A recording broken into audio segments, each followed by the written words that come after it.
Здравствуйте, дорогие ребята! Мы продолжаем наши замечательные вечера «Сказки у камина». Сегодня мы с вами послушаем болгарскую сказку «Сливы за сор». Сливы, вы знаете, что это такое фрукты, а сор – это обыкновенный мусор. То есть сказка называется «Сливы за сор». У человека был сад и дом. В саду росли сливы, а в доме сын. Стукнуло сыну 20 лет. Захотел сын жениться. Отец думает, сын добрый, трудолюбивый, надо женить его на хорошей девушке, чтобы во всем была ему ровня. А где такую найдешь? Думал, потом придумал. Нагрузил на телегу сливы и повез продавать по селам. Едет, коня подгоняет, а сам кричит очень громко. «Кому сливы? Берите сливы! Отдаю сливы за сор!» Сбежались бабы, вот невидаль, рехнулся старик. За обыкновенный сор предлагает сливы. Женщины, девушки, невесты бросились по своим домам и давай мусор мести. Метут, спешат, стараются, кто наметет больше сору и больше слив получит. Ну и сор уже намели. Одна тащит мешок, другая кринку, у третьей полный передник.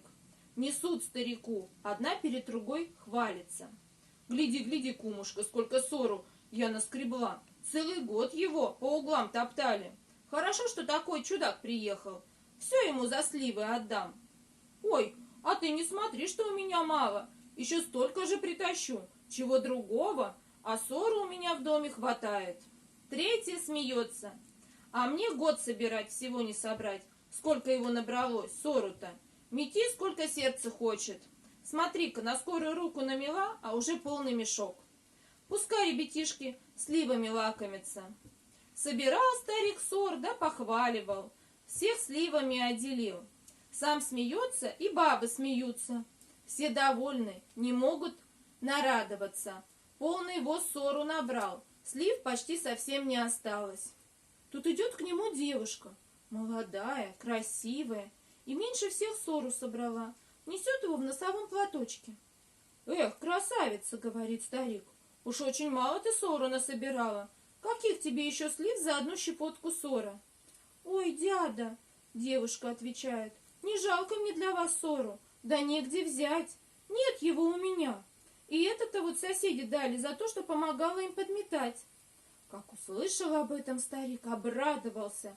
Видит, работящая девушка, чистоплотная, раз у нее в доме нет ни соринки. Ну, думает, будет она сыну доброй хозяйкой. Посадил красавицу на воз и погнал коня в свою деревню. Как приехал, так и свадьбу справили. Оженил сына на красавице и не пожалел. До сих пор не может своей снохой нахвалиться. Вот и сказки конец.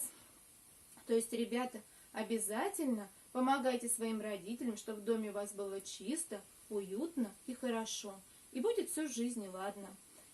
И любите друг друга. До свидания, до новых встреч. Спокойной всем ночи.